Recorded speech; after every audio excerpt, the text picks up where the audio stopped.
சரி, இந்த மனுஷன் ஆதியில தோன்றனால எப்படி வாழ்ந்திருப்பாங்க? இயற்கையோட இயற்கையா விலங்கினங்களை போலத்தான் வாழ்ந்திருப்பான். சிந்திங்க, விலங்கினங்களை போல தானே வாழ்ந்திருப்பான். அப்ப கடவுள் அவனுக்கு எப்படி தோணி இருக்கும்? யாராவது பதில் சொல்ல முடியுமா? அவன் விலங்கு போலவே தானே வாழ்ந்திருப்பான். கொஞ்சம் வாங்கல, விலங்கு போல தானே வாழ்ந்திருப்பான். ஆடை இல்லாம தானே தெரிஞ்சிருப்பான் இல்லையா? கிடைச்ச உணவை வேக வச்சா சாப்பிட்டான். நெருப்பு எத்தனையோ ஆண்டுகள் கழிச்சுதான் நெருப்பை கண்டுபிடிச்சான். நெருப்பை கண்டுபிடிச்சதுதான் அவன் மனுஷனே தெரிஞ்சான்.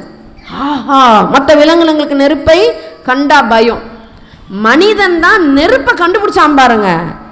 அப்பதான் அவர் ஒரு மேம்பட்ட உயிர். ஓ, இரவை கூட பகலா மாத்தலாமா அப்படின்னு அவனுக்கு தோணுச்சு. அவன் சிந்திக்க தெரிஞ்ச வாராத அறிவு இல்லை. அப்ப விவசாயம் செய்ய ஆரம்பிச்சான். அப்புறம் தான் சக்கரம் கண்டுபிடிச்சான். அப்புறம் இரும்பு கண்டுபிடிச்சான். கற்காலம், இரும்பு காலம் படிச்சதுலாம் ஞாபகம் வருதா? சரி, இப்ப கடவுள் எப்ப வந்திருப்பார்? நெருப்பு வந்துருச்சு, சக்கரம் வந்துருச்சு, விவசாயம் வந்துருச்சு, இரும்புலாம் வந்துருச்சு. கடவுள் இதெல்லாம் நாங்க எங்கம்மா சிந்திக்கிறோம்? எங்க பொழப்ப பார்க்கறதுக்கே சரியா இருக்கு. யாராவது சொல்லுங்க, கடவுள் அப்படின்ற ஒரு விஷயம், ஒரு கருத்து, ஒரு கான்செப்ட், ஒரு வழிபாடு, அது அருவமோ உருவமோ, அந்த வழிபாடு எப்ப வந்திருக்கும்? ஏன் வந்திருக்கும்? இறைவன் கஷ்டப்படுவான். பாருங்கம்மா எப்படி இருக்கு, என்னை பத்தியே சிந்திக்கல. எப்ப வந்திருக்கும்னா, அவன் தன்னை மீறி ஒரு சில செயல்கள் நடைபெறுவதை மனுஷன் பார்த்திருப்பான். விலங்கினங்களுக்கு அது புரியாது. அதுதான் பகுத்தறிவு. பகுத்தறிவுனா கடவுள் இல்லைன்னு சொல்றது இல்லை. அது முதல்ல புரிஞ்சுக்கணும். பகுத்தறிவு என்பது கடவுள் இல்லை என்பதல்ல. இதுதான் கடவுள் என்று உண்மையை பகுத்து பகுத்து பகுத்து பார்த்து, இதுதான் தெய்வம், இதுதான் தெய்வ நிலை என்று உண்மையாக உண்மையை அறிவதுதான் பகுத்தறிவு. எல்லாத்துக்குள்ளேயும் பகுத்து பார்த்தா எல்லாத்துலயும் கடவுள் இருக்கு. இப்ப இதுல கடவுள் இல்லையா? இது கடவுள் இல்லையா? இது மைக், இது நான் கடவுள்னு சொல்றேன், இது கூட கடவுள் தான். இதுவும் கடவுள் தான், இதுவும் கடவுள் தான். ஒரு யோகி கிட்ட போயிட்டு, ஒரு ஞானி, திருவண்ணாமலையில் இருக்க ஞானி கிட்ட போயிட்டு ஒருத்தர் கேட்டாராம், சாமி நீங்க கடவுளை பார்த்துருக்கீங்களான்ட்டு. அவர் சொன்னாராம், அவர் யார் தெரியுங்களா? யோகி ராம் சரத்குமார். அவர் சொன்னாராம், இதை விட என்னை அசிங்கப்படுத்தும் இழிவுபடுத்தும் கேள்வி, ஏன்னா ஞானிங்க, அவர்கிட்ட போய் கேட்கலாமா? கடவுளை கண்டவர்கள் தானே அவங்க. நீங்க பார்த்துருக்கீங்களான்னு ஒருத்தர் போய் அபத்தமா கேட்டிருக்காரு. அவர் சொன்னாரு, இதை விட என்னை ஒரு வேதனைப்படுத்தும் கேள்வி எதுவும் இருக்க முடியாது. இந்த உலகத்துல கடவுளை தவிர வேற என்ன இருக்கு? இந்த உலகத்துல கடவுளை தவிர வேற எதுவுமே இல்லை. Nothing else, nobody else. யாருமும் இல்லை, எதுவுமே இல்லை, ஒன்லி கடவுள் மட்டும்தான் இருக்கிறாரு. தான் ஆதிசங்கர் சொன்னது, பிரம்மம் ஒன்று மட்டும்தான், இருப்பதும் ஒன்றே, பிரம்மமும் ஒன்றே. இந்த உலகத்துல கடவுளை தவிர வேற எதுவுமே இல்லை. இப்ப இதுவும் கடவுள். இதுதான் பகுத்தறிவு. இப்ப இது நீங்க, இது மைக்குன்னு சொல்றேன், இது புறத்தோற்றத்துக்கு ஸ்தூல அறிவு, பிசிக்கலா நான் சொல்றேன். மைக், இது வாட்டர் பாட்டில், இது சேரு, இது பூங்கொத்து, எல்லாம் சொல்லலாம். ஒவ்வொரு மனிதர்களை வித்தியாசப்படுத்தி இது சேவல் சொல்லலாம். ஆனா பகுத்துக்கிட்டே போங்க. இது இது மைக்கா இருக்கலாம், ஆனா இது எதனால் ஆனதுன்னு விஞ்ஞானம் சொல்லுது. விண்களால் ஆனது. இது எதனால் ஆனது? அணுக்களால் ஆனது. விஞ்ஞானம் சொல்லுதா, எந்த பொருளானாலும், எந்த உயிரானாலும், எந்த தோற்ற பொருளானாலும் எதனால் ஆனது? விண்களால் ஆனது. எது வேணாலும் எடுத்துக்கோப்பா, விண்களால் ஆனது. அவங்க ஒத்துக்கிட்டாங்க. சரி, விண்கள் எதனால் ஆனது? விண்ணின் மூலம் என்ன? இறைவன். ரொம்ப ஈஸியா சொல்லிட்டேன். விண் எதிலிருந்து வந்திருக்கும்? விண்ணா என்ன தெரியுமா? சக்தி. விண்ணுக்கு இன்னொரு பேர் என்ன? சக்தி. சக்தி யாரிலிருந்து வெளிப்பட்டவள்? சிவத்திலிருந்து வெளிப்பட்டவள். அப்ப இது பார்த்தா மைக்கு, இன்னும் கொஞ்சம் நுணுகி போய் விஞ்ஞான அறிவு கொண்டு பார்த்தால் இது அணுக்களால் ஆனது, விண்களால் ஆனது. இன்னும் கொஞ்சம் விண் எதிலிருந்து வந்திருக்கும்? இறைவனிலிருந்து வெளிப்பட்டிருக்கும். அப்ப இது எதனால் ஆனது? அஞ்ஞான பார்வை மைக்குன்னு சொல்லுது, விஞ்ஞான பார்வை விண்களால் ஆனதுன்னு சொல்லுது. மெய்ஞானி சொல்றான், எல்லாம் பிரம்மண்டா. இப்ப நீங்க எந்த நிலையில இருக்கு? அப்ப இதுதான் பகுத்தறிவு. பகுத்து பகுத்து பகுத்து பார்க்கும் பொழுது அதுதான் பகுத்து பிரம்மம். இப்ப எல்லாம் பிரம்மன் தான், எல்லாம் பிரம்மன் தான். உயிர்னா உயிர் தான், பிரம்மம்னா பிரம்மம் தான். சரியா? இதுதான் பகுத்தல். அப்போ முதல்ல என்னாச்சு, இந்த மனுஷனுக்கு மனுஷனா பிறந்தான் இல்லையா, ஒரு மனிதனோ இல்லை அங்கங்க இருந்த மனிதர்களோ தன்னை மீறிய ஒரு சக்தியை எப்ப பார்த்திருப்பான்னா மரணம் பார்த்திருப்பான். அவனுக்கு என்ன புரிஞ்சிருக்கும்னு நினைக்கிறீங்க? அவனோடு இருந்த ஒருத்தர் இறந்துடுறாரு, விழுந்துடுறாரு. ஃபர்ஸ்ட் பார்க்குறான், எழுந்துக்கல, நடக்க முடியல. அவனுக்கு அது புரிஞ்சிருக்குமா மரணம்னு? அப்ப என்ன இது, அவனுக்கு அந்த பிரிவு தாங்க முடியாது. ஏன்னா அவன் மனுஷன். கண்ணதாசன் சொல்றாரு இல்லையா, கோழி சேவலெல்லாம் அது அப்படியே இருக்குதுடா, இந்த மனுஷன் தாண்டா இப்படி கஷ்டப்படுறான், அந்த மனம் படுத்தும் பாடுதாண்டான்னு ஒரு பாட்டில் சொல்லுவார். அண்ணன் என்னடா தம்பி என்னடான்னு சொல்லுவார் அந்த பாட்டில். அப்போ அவனுக்கு மனசுன்னு இருக்கு, அவன் மனுஷன், அதனால அந்த இயல்பு இருக்கும். அப்போ அந்த மரணத்தை அவனால் தாங்கிக்க முடியல. என்னன்னு யோசிச்சிருப்பானா? யோசிச்சிருப்பான். துன்ப நேரத்தில் தான் கடவுளை யோசிப்போம். அதனால தான் கடவுள் துன்பமாக நம்ம கிட்ட நெருங்குவார். இப்போ அடுத்தது என்ன யோசிச்சிருப்பான் அவன்? சூரிய சந்திரனை பார்த்துருப்பான். அவனுக்கு என்ன புரிஞ்சிருக்கும்? நமக்கே சின்ன வயசுல என்னென்னமோ கதை கட்டினாங்க அதுக்கு. அப்போ அவனுக்கு ஒன்றுமே புரிஞ்சிருக்காது. நைட்ல ஏன் அது சூரியன் மறையுது, எங்கே போய் ஒளிஞ்சிக்குதுன்னு போய் அந்த கடலுக்கிட்ட தேடி இருப்பான். மலைக்கு பின்னாடி போய் ஒளிஞ்சிக்கிச்சான்னு பார்த்துருப்பான் இல்லையா? அப்போ இது எங்கே போகுது? காலையில் திரும்ப உதிக்கிறத பார்ப்பான். நான் சந்திரன் எங்கே போகுது, ஏன் பாதி குறையுது, யார் சாப்பிட்றா, யோசிச்சிருப்பான். மேலே இந்த நட்சத்திரம்லாம் என்னது, நட்சத்திரம் தெரியாது, நம்ம வச்ச பேர் அது. இந்த மின்னுது என்னது, மின்னுதுன்னு கூட சொல்லியிருக்க மாட்டான். அவனுக்குள்ள ஏதோ ஒரு மொழி தெரியாத ஒரு உணர்வு அவனுக்குள்ள வந்திருக்கும். நல்லா போங்க, இப்படி எல்லாம் மனுஷன் இல்லையா? விலங்கு யோசிச்சிருக்காது, மனுஷன்தான் யோசிக்கிறான். அவன் தான் சிந்திக்க தெரிந்த மிருகம். அதுக்கு பிறகு இடி மின்னலை பார்த்துருப்பான். இப்பவே இடி மின்னல் வீட்டுக்குள்ள இருக்கும்போதே பயம் வருதா இல்லையா? எப்பா இடி இடிச்சா பயமா இருக்குப்பா. வெள்ளத்தை பார்த்தா பயம் வருதா? மழை பெஞ்சா உள்ள போய் ஒளிஞ்சுக்கிறோமா? அந்த காட்டில் இருக்கிறவனுக்கு எவ்வளவு பயம் வந்திருக்கும், என்ன சேஃப்டி இருந்திருக்கும் அவனுக்கு. அங்கே பார்த்தாலும் விலங்கினங்கள் தொல்லை, விஷ ஜந்துக்களின் தொல்லை. அவனுக்கு சரியா சுகாதார வசதி கிடையாது, குடிநீர் வசதி கிடையாது, உணவு வசதி கிடையாது, பாதுகாப்பு கிடையாது. இந்த சூழல்ல அவன் இந்த பயத்தை எல்லாம் பார்க்கும்போது தன்னை மீறிய ஒரு சக்தியை அவனுக்குள்ள இருந்த புரோகிராம் இறைவன் பண்ணி வச்சிருக்காரு. அதுதான் 6வது அறிவு. இந்த மானிட தேகம் மிக சிறப்பான தேகம். இதெல்லாம் அகவல் விளக்க வகுப்புல பெருமானார் மிக அழகா எழுதியிருப்பார். உயிருறும் உடலையும் உடலுறும் உயிரையும் அயர்வர வகுத்த அருட்பெருஞ்சோதி. உடலுறு பிணியால் உயிர் உடல் கெடா வகை அடலுற காத்தருள் அருட்பெருஞ்சோதி.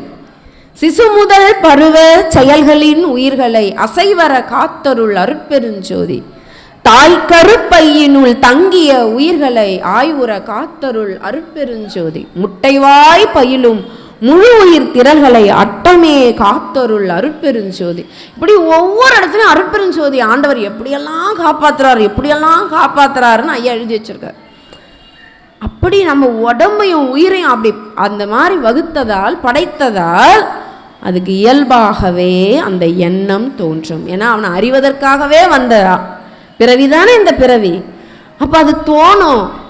பயப்படும் போதும் துன்பம் வரும் பொழுதும் என்னை மீறிய ஒரு சக்தி இருக்குன்னு தன்னை அறியாமல் அது சரண்டர் ஆகும். அது ஏதோ ஒரு மொழியில் ஏதோ ஒரு உணர்வில் கூப்பிட்டு இருக்கும். கடவுளை எல்லாரும் கூப்பிட்டுருக்க மாட்டாங்க, ஏதோ ஒரு மேம்பட்ட ஆத்மா கூப்பிட்டு இருக்கும். ஆண்டவர் சொல்லுவார், தோ வரேன் அப்படின்னு சொல்லி தன்னுடைய நிலைப்பாட்டை அந்த ஆத்மாவுக்கு புரிய வச்சிருப்பாரு.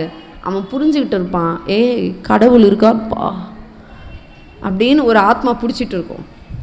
அந்த புரிஞ்ச ஆத்மா புரிய வைக்க பார்க்கும், பெரிய ஆள் ஒருத்தர் இருக்காருப்பா. அந்த கடவுளை உணர்ந்தவங்களுக்கு எப்படி இருக்கும் தெரியுமா? எவருக்கும் பெரியவர். ஒரு சின்ன சின்ன விஷயங்கள்ல கூட நமக்கு இவ்வளவு சந்தோஷம் இருக்கு. கடவுளை சுவைச்சா எவ்வளவு சந்தோஷம் இருக்கும். பக்தி சுவை. வள்ளல் பெருமானார் சொல்லுவார், சாலவே இனிக்கும் சர்க்கரை திரளே ஏலவே நாவுக்கு இனிய கற்கண்டே ஒலப்புறாது இனிக்கும் உயர்மனை தேனே கலப்புறா மதுரம் கனிந்த கோல் தேனே கட்டுவான் பழமே கதலிவான் பழமே இட்டமேல் சுவைசை இளந்தையங்கனியே இறைவனை புகழ்வர். அவ்வளவு சுவையா இறைவன். அந்த சுவையை அந்த ஆத்மா அனுபவிச்ச பிறகு சும்மா இருக்குமா? விஞ்ஞானியும் கலந்த பிறகு அந்த அனுபவிச்ச பிறகு கண்டுபிடிச்ச பிறகு சும்மா இருக்க மாட்டாங்க. அப்படி கொண்டு வந்ததுதான் கடவுள். ஏன் கொண்டு வந்திருப்பாங்க தெரியுமா? அவன் அமைதியாக தான் இருந்திருப்பான். அதை தான் இப்போ சொல்லணும். அந்த அனுபவிச்சவன் எப்படி இருந்திருப்பான்? பாவம் செஞ்சிருப்பாரா? இப்போ ஒருத்தர் அனுபவிச்சுட்டார்ல, முதல்ல ஒரு ஆத்மா அனுபவிச்சிருக்கும். நல்லா உள்ளவாங்க. முதல்ல ஏதோ ஒரு ஆத்மா கடவுளை தேடி காரணங்கள் கேட்டு கேள்விகள் கேட்டு அது கடவுளை அனுபவிச்சு ஒரு உண்மையை அது புரிஞ்சிட்டு இருக்கோம். நமக்கு மேல ஒரு சக்தி இருக்கு, அவர் தான் இதையெல்லாம் செய்கிறாருன்னு ஒரு ஆத்மாவோ இல்லை அங்கங்க இருக்கிறவங்களோ அந்த ஏதோ ஒன்றுன்னு எடுத்துக்கலாம். ஒரு பாவம் பண்ணுவாரா? அதில் நம்பிக்கையா இருக்கீங்களா? பாவம் பண்ணுவாரா?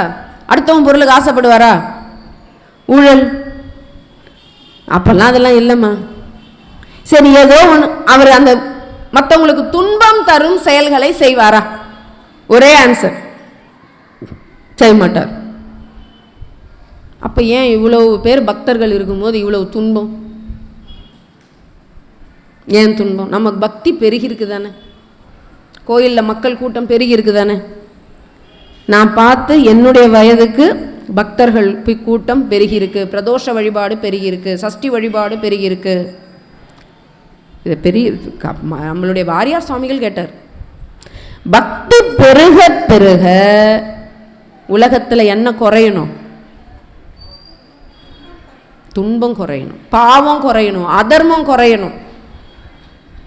குறையுதா? பசி பட்டினி குறையணும், பஞ்சம் குறையணும், வறுமை குறையணும், ஏழைகள் குறையணும், அறியாம குறையணும். இப்படி எல்லாம் இருக்கிற சில சமுதாய நோய்கள், சமுதாய சிக்கல்கள், பிரச்சனைகள் குறையணும். குறையுதா? ஏன் குறையல? எங்க தப்பு? கடவுள் மேல தப்பா? கடவுளை வழிபடுறவங்க மேல தப்பா? அவளை வழிபாட்டின் மீது தப்பா? எங்க தப்பு பண்ணிட்டோம் நம்ம? ஆரம்பத்தில் அந்த இறைவனை அறிந்தவன், நீங்களே சொல்றீங்க தப்பு பண்ண மாட்டாரு, மற்றவங்களுக்கு துன்பம் கொடுக்கும் செயல்களை செய்ய மாட்டார், அப்பதான் அவர் உணர்ந்தவர். இதெல்லாம் இது கோயிலுக்கு போகுது. இப்போ கோயிலில் கூட ஒரு சிலர் ஏதாவது தப்பு பண்ணாங்கன்னா நம்ம என்ன சொல்லுவோம்? கோயிலில் வந்து பாரு சொல்லுவீங்களா மாட்டீங்களா? கோயிலில் கூட வந்து பாரு அப்படின்னா என்ன அர்த்தம்? கோயிலுக்கு வந்துட்டா நீ நாம் இல்லவங்களா இருக்கும். ஒரு கியூ ஏதோ பண்றோம், இல்லை ஏதோ ஒரு தப்பு பண்றோம், கோயிலில் கூட வா. ஆனால் என்ன தெரியுமா உண்மை? எல்லாமே சாமி தாங்க, கோயில் தானே, உலகமே அவனுடைய கோயில் தானே. எந்த இடத்துல இறைவன் இல்லை? இங்கே தான் இறைவன் இருக்காரா? இயற்கையில் தண்ணியில் இல்லையா கடவுள்? காற்றுல இல்லையா? நம்ம தண்ணி குடிக்க இந்த மலைக்கெல்லாம் போகிறோம், பக்தர்கள் தவற எடுத்துக்காதீங்க. எத்தனை இடத்துல பிளாஸ்டிக் பாட்டில் தூக்கி அடிச்சுட்டு வரும். கற்பூரம் ஏற்றுறதை விட அந்த படியில் நான் அந்த குப்பையை பிளாஸ்டிக் கவரை போட மாட்டேன்னு சொல்கிறீங்க பார்த்தீங்களா, அது 1000 கட்டி கற்பூரம் ஏற்றுறதை விட உங்களுக்கு பலன் கொடுக்கும். அந்த பிளாஸ்டிக் கவரை நான் போட மாட்டேன்னு அந்த செல்ஃப் டிசிப்ளின்.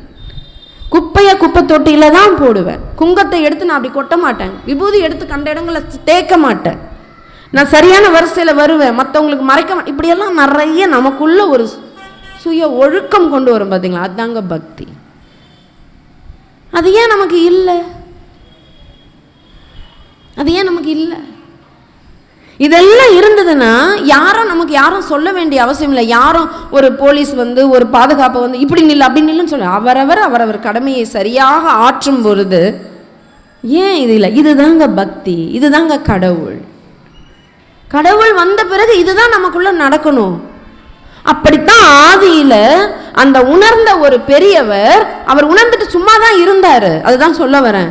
அப்ப அவர் வந்து அமைதி ஆயிட்டாரு. ரொம்ப அழகா இருக்கு அவருக்கு அந்த இனிமை, சந்தோஷம். பா இவ்வளவு நல்லா இருக்கியப்பா அப்படின்னு தனக்குள்ளேயே மூழ்கி ஆனந்தம் அடைஞ்சு மற்ற மக்களை பார்த்தாரு. அந்த கடவுளை உணராதவன் படுற பாட பார்த்துருப்பாரா? என்ன பண்ணியிருப்பாங்க? சண்டை. விலங்கினங்களே அப்படி போடுதுன்னா மனுஷன் அப்பா பயங்கரமானவன். இந்த உலகத்திலே பயங்கரமான விலங்கு எது தெரியுங்களா? யாரு? சிங்கமா, புலியா, டைனோசரா, சுறாவா, டால்பினா, என்னென்னமோ விலங்குலாம் சொல்றாங்களே, முதலையா? இல்ல. யாரு இந்த உலகிலேயே பயங்கரமான விலங்கு? மனுஷன். அவன் மட்டும் நினைச்சானா இன்னைக்கே உலகத்தை அழிச்சிடற அளவுக்கு ஆயுதங்களை வச்சிருக்கான். அவ்வளவு பயங்கரமான விலங்கு. உலகத்திலே பயங்கரமான ஆயுதம் எது? நம்ம நாக்கு. ஒரு மனுஷனை ஒண்ணும் இல்லாம ஒரு வினாடியில பண்ணிடுவான். அவ்வளவு பயங்கரமான நாக்கு. இதே நாக்கை வச்சு வாரியார் சுவாமிகள் எத்தனை பேருக்கு முருக பக்தியை ஊட்டினார். இறைவன் கொடுத்த எல்லாமே அழகுதான். அதை நான் எப்படி பயன்படுத்துகிறேன் என்பதில் தானே இருக்கு. இப்ப வள்ளல் பெருமானார் எவ்வளவு அழகா பயன்படுத்தினார். அப்ப அந்த மாதிரி அவர்கள் அந்த மக்கள் படுற பாட பார்த்து கடவுள் அப்படின்னு ஒரு கான்செப்ட், எப்பா வாங்கப்பா அப்படின்னு சொல்லி அவங்களுக்கு கடவுள் நம்பிக்கை, கடவுளை உணர்ந்தவர்கள்கிட்ட மனுஷன் சரண்டர் ஆவான். அது அவனுடைய பண்பு. பார்க்க அப்படிதான்ப்பா இருக்காருன்னு தன்னை அறியாம அவர் பேச்ச கேட்கணும்னு தோணும். 1-2 கேட்கும், 1-2 கொஞ்சம் கேட்கும், பர்சன்டேஜ் மாறும். 1-2 பாய் அவனுக்கு வேலை இல்லைன்ட்டு போகும். இப்போ இருக்கிற மாதிரி தான் அப்பவும். அப்ப கேட்டவர்களுக்கு ஒரு குழந்தை நல்லா புரிஞ்சுக்கிச்சுன்னா அவர்களுக்கு இப்படி சொல்லிடுவாங்க. புரியாதவர்களுக்கு இப்போ ஒரு 60 மாணவர்கள் இருக்காங்கன்னா 10 டாப்பரா இருக்கும், ஃபர்ஸ்ட் பெஞ்ச் ஸ்டூடெண்ட்ஸ். அது ஈஸியா புரிஞ்சுக்கும். அடுத்து கொஞ்சம் கஷ்டப்பட்டு புரிய வச்சா புரிஞ்சுக்கும். கொஞ்சம் புரியாது. அது என்ன பண்ணும்? ஆண்டவர் படைச்சது. நுட்ப நெறி அறியாத பிள்ளையை பெற்ற பின் நோக்காத தந்தை உண்டோன்னு ஒரு வரி வரும். யாருக்காவது தெரியுமா அது எதுல நீட்டு? நுட்ப நெறி அறியாத பிள்ளையை பெற்ற பின் நோக்காத தந்தை உண்டோ? அப்ப நுட்ப நெறி அறியாத குழந்தைங்க கொஞ்சம் உட்கார்ந்துருக்கும். அப்ப அந்த டீச்சர் என்ன பண்ணுவாங்க? அந்த குழந்தைக்கு இறங்கி சொல்லி கொடுக்கணும். ஏதோ ஒரு ஃபார்முலா நாங்கள் சொல்லி கொடுக்குறோம், புரிஞ்சுக்கோங்க. ஒரு குழந்தை கொஞ்சம் கஷ்டப்படும், 3வது குழந்தைக்கு ரொம்ப கஷ்டமா இருக்கும். அப்போ அந்த ஆண்டவர் அறியாத ஒரு பொருள், அது உணர வேண்டிய ஒரு பொருள், அதை எப்படி அந்த குரு புரிய வைப்பார்? அப்ப என்ன பண்றாரு? உனக்கு புரிஞ்சிருச்சா? ஒரு மாணவன் புரிஞ்சிருச்சு குரு அப்படின்னு போயிடும். அதுவும் போய் உட்காந்துக்கும். கொஞ்சம் கஷ்டப்பட்டு இப்படி இப்படி இப்படி இப்படி போனா புரிஞ்சுக்கலாம்னு சொல்லி கொடுப்பாரு, புரிஞ்சுக்கும். 3வது ஒண்ணு புரியவே இல்லைன்னு, அப்பதான் இதுதான்டா கடவுள், இப்படியெல்லாம் பண்ணு, இந்த மாதிரி வழிபாடு பண்ணு, அவனை நினைச்சு பூக்கட்டு. ஏதோ சில வழிபாடுகளை அவனை அப்படி உருவமா வச்சு ஈஸியா உள்ள போ அப்படி சொல்லி கொடுத்தாங்க. உனக்கு புரியலையா? இப்படி போ. அதுலயே இருக்கக்கூடாது. உருவாய் அருவாய் உளதாய் இலதாய் மறுவாய் மலராய் மணியாய் ஒளியாய் கருவாய் உயிராய் கதியாய் விதியாய் குருவாய் வருவாய் அருள்வாய் குகனே. ஸோ குருவா உன்னுடைய உண்மை ரகசியத்தை எனக்கு சொல்லு. வள்ளல் பெருமானார் சொல்லுவாரு, எனக்கு உண்மை உரைத்தருளே. ஆரம்ப நிலை இது. அடுத்து அந்த குரு உணர்ந்தது போல நானும் உணரணும், கேட்கணும். அப்படியே போயிடக்கூடாது. டீச்சர் முதல்ல ஃபர்ஸ்ட் ஸ்டாண்டர்ட்ல ஆ அப்படின்னு சொல்லி கொடுக்குறாங்க, ஸ்லேட் வச்சு ஆன்னு சொல்லி கொடுக்குறாங்க. அது தப்புன்னு சொல்ல முடியுமா? +2 வரைக்குமே ஆ எழுதியிருந்தீங்கன்னா எப்படிங்க? அதைத்தான் குருமார்கள் வள்ளல் பெருமானார்லாம் கண்டிச்சார். அதைத்தான் பக்தி நிலையிலும் அவர்கள் கண்டிச்சார்கள். சரியே கிரியே யோகம் ஞானம் இதுதான் வந்தது. அப்ப ஏன் கொடுத்தாங்க அப்படின்னா, அந்த மனம் சலனப்பட்டு துன்பப்பட்டு வேதனைப்பட்டு ஒருத்தருக்கு ஒருத்தர் சண்டை போறத அந்த குரு பார்த்திருப்பாரு. அப்ப அவர்களை நெறிப்படுத்த, அவர்கள் புலன்களை ஒழுங்குபடுத்த, மனதை ஒழுங்குபடுத்த எது தேவைன்னு பார்த்தாங்க? கடவுள். வேற எதனாலையும் சரி பண்ண முடியாதுங்க. வேற எதுவுமே சரி பண்ணாதுங்க. படிப்பு நீங்க வேணா இப்ப பார்க்காதீங்க. வயதானவர்கள் அவர்கள் யாரை பார்க்கணும்னா நல்ல பதவியில் இருந்தவங்கள போய் பாருங்க. இப்ப வயசாகி போயிருக்கும், அவங்கள போய் பாருங்க. ஒரு அரசு மருத்துவமனை போங்க, இந்த மாதிரி சில இடங்கள் இருக்கும். முதியோர் இல்லம் போங்க, அங்கே படித்தவங்க பெரிய பதவியில் இருந்தவங்களாம் இப்போ எப்படி இருக்காங்கன்னு போய் பாருங்கள். பெரிய பதவி, பெரிய படிப்பு, நிறைய பணம், என்னென்னலாம் நீங்கள் வியந்து இது வந்தால் எனக்கு சேஃப்டின்னு பார்க்குறீங்க இல்லையா? அதில் உங்களை விட பல மடங்கு சேஃப்டியில் இருந்தவங்களெல்லாம் போய் பாருங்கள். உடல் பலம், அவங்கெல்லாம் அந்த பிணி ஹாஸ்பிட்டல் போங்க. முதுமை, அந்த முதுமை அவங்க இப்போ எப்படி இருக்காங்கன்னு போய் பாருங்கள். மரணம், புத்தருக்கு வந்த ஞானம் தான். அவர் 3 விஷயம் தானே பார்த்தாரு. நோயுற்றவரை பார்த்தார், முதியவரை பார்த்தார், மரணத்தை பார்த்தார். ஐயோ, உலகம் இவ்வளவு துன்பமயமானதான் ஞானி ஆயிட்டார். நமக்கு எவ்வளவு நாளும் ஐயோ பாவம்னு பார்த்துட்டு வந்துடுவோம். இங்கே பாவம்னு நம்ம சொல்லவே மாட்டேங்கிறோம். அதை பாவம்ன்றமே ஒரு நாள் நம்மளும் அங்கே படுப்போன்னு ஏன் தோணலை? ஆண்டவர் யாருக்கு வேணாலும் என்ன வேணாலும், யாரை பிடிச்சிக்கணும்னா எது கடைசி வரை காப்பாற்றும்? பக்தி, கடவுள். எல்லாம் ஆராய்ச்சி பண்ணியாச்சு. படிப்பு காப்பாற்றுமா, பதவி காப்பாற்றுமா?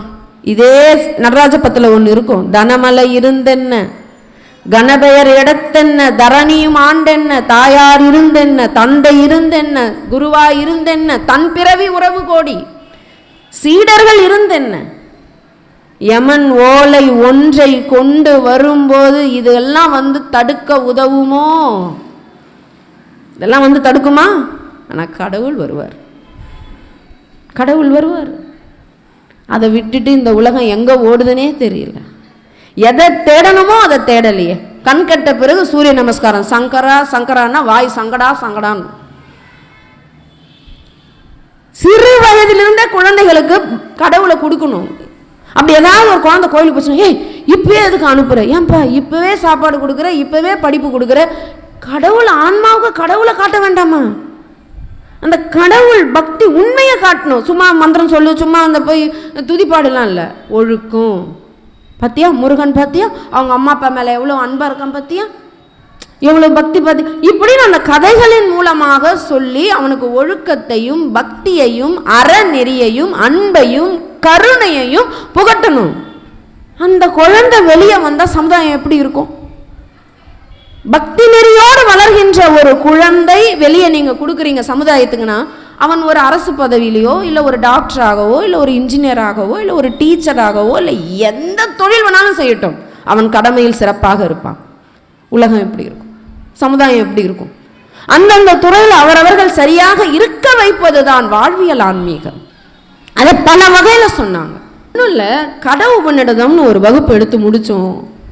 அதில் ஒரு ஸ்லோகம், அது பொருள் சொல்கிறேன் பாருங்க. யமதர்மன் நசிகேதன் கிட்ட சொல்வது போல அவர் சொல்கிறாரு, நசிகேதா, யார் யமதர்மனாகிய என்னை அடைஞ்சிக்கிட்டே இருக்கான், மரணம் என்கிட்ட வந்துக்கிட்டே இருப்பான் அப்படின்னு சொல்லி ஒரு ஸ்லோகம் இருக்கு. எவன் ஒருவன் இங்கே எது இருக்கிறதோ அங்கேதான் அதுவும் இருக்கிறது, அங்கே எது இருக்கிறதோ அதுவேதான் இங்கேயும் இருக்கிறது என்பதை அறியாதவன் மரணத்திலிருந்து மரணத்தை அடைந்து கொண்டே இருக்கிறான். அவன் ஏற்கனவே செத்துட்டான்டா. எப்பொழுது அவனுக்கு வேறுபாடு உணர்வு இருக்கிறதோ அது வேற, நான் வேற. அங்க என்ன இருக்கோ அதுவே தான்டா இங்கேயும் இருக்கு. எல்லா இடத்துலயும் பிரம்மம் தானே, ஆன்மா தானே, ஆன்மஸ்வரூபம் தானே. எவனொருவனுக்கு அந்த உண்மை புரியலையோ அவன் மீண்டும் மீண்டும் என்னையே அடைகிறான். எவ்வளவு அழகா இருக்கு. இப்ப எங்கிருந்து வருது நமக்கு வேற்றுமை? எங்கிருந்து வருது நமக்கு வேற்றுமை? ஏன் ஏற்றத்தாழ்வு? எவ்வளவு அழகா உபநிஷதம் சொல்லி இருக்க, திருமந்திரம் சொல்லுதே, படமாடும் கோயில் பகவர்க்கு ஒன்று ஈயேல், நடமாடும் கோயில் நம்பர்க்கு அங்கு ஆகா. நடமாடும் கோயில் நம்பர்க்கு ஒன்று ஈயேல், படமாடும் கோயில் பகவர்க்கு அதாமே. ரொம்ப பிரபலமான திருமந்திரம். இந்த வாரியார் சுவாமிகள் அவ்வளோ அழகாக விளக்குவாங்க. அவர் ஒரு கதை மூலமாக சொல்லுவார், நீங்கள் எல்லாம் கேட்டிருக்கலாம். என்னன்னா, ஒரு பெரிய கோடீஸ்வரர், அவருக்கு நிறைய வாழைப்பழ தோட்டம் தான், தோப்பு, வாழைத்தோப்பு. அவர் மகனுக்கு ஏதோ ஒரு பெரிய உடம்பு முடியாமல் போயிடுது. அப்போது ஆண்டவர் முருகப்பெருமான் கிட்ட வேண்டிக்கிறார், பழனி தண்டாயுதபாணிக்கு வேண்டிக்கிறார், என்ன வேண்டிக்கிறாருன்னா, என் மகனுக்கு மட்டும் உடம்பு சரியில் ஆயிடுச்சுன்னா உனக்கு 2 லாரி வாழைப்பழம் நான் அனுப்புகிறேன், என் தோட்டத்திலேருந்து அனுப்புகிறேன். சொன்னது போல் மகனுக்கு உடனே உடம்பு நல்லாயிடுச்சு. அவரும் சொன்னது போல் என்ன பண்ணுறாரு, 2 லாரி வாழைப்பழத்தை தன் தோப்புலேருந்து வெட்டி எடுத்து உடனே பழனி தண்டாயுதபாணியினுடைய பஞ்சாமிர்தம் செய்கிறதுக்கு நைட்டோட நைட்டாக லாரியில் அனுப்புகிறார். லாரியில் அனுப்பிட்டு திருப்தியாக, அப்பா எங்கள் அப்பா முருகனுக்கு நம்ம தோட்டத்துலேருந்து 2 லாரி வாழைப்பழம் அனுப்பியாச்சு. திருப்தி அவருக்கு, குழந்தைக்கும் உடம்பு குணமாயிடுச்சு. திருப்தியாக போய் இரவு தூங்குறாரு. முருகன் கனவுல வரான். வந்து என்ன சொல்கிறான், ஏண்டா நீ என்ன என்கிட்ட காணிக்க வேண்டிக்கிட்ட, 2 லாரி வாழைப்பழம் தானே வேண்டிக்கிட்ட, 2 வாழைப்பழம் தான் எனக்கு வந்து சேர்ந்துதுன்னு கனவுல வந்து சொல்லிட்டார். ஆனால் அவர் 2 லாரி பழம் அனுப்பிட்டார். ஆனால் முருகன் வந்து கனவுல 2 பழம் தாண்டா வந்ததுன்னாரு. அப்படியே ஷாக் ஆகிட்டார். கனவுலேருந்து எழுந்து பார்த்தா விடியற் காலை 3:30 மணி, நல்ல பிரம்ம முகூர்த்த நேரம். அப்போது கனவு உண்மைதான், முருகன் வந்து போய் சொல்ல மாட்டான். என்னடா பண்ணானுங்கன்னு சொல்லி உடனே என்ன பண்ணுறாரு, லாரி டிரைவருங்களுக்கு ஃபோன் பண்ணுறாரு. எப்பா என்னப்பா போய் சேர்த்துட்டிங்களா? ஐயா சேர்த்துட்டோம் ஐயா, போய் பணம் சேர்ந்துருச்சுங்கய்யா. அப்படியா, 2 லாரியும் போய் சேர்த்துட்டிங்களா? நிஜமாக சேர்த்துட்டோங்கய்யா, போய் சொல்லாதீங்கப்பா. இல்லைப்பா சேர்த்துட்டோம். நம்பிக்கை இல்லை, பழனி கோயிலுக்கு அடிக்கிறாரு.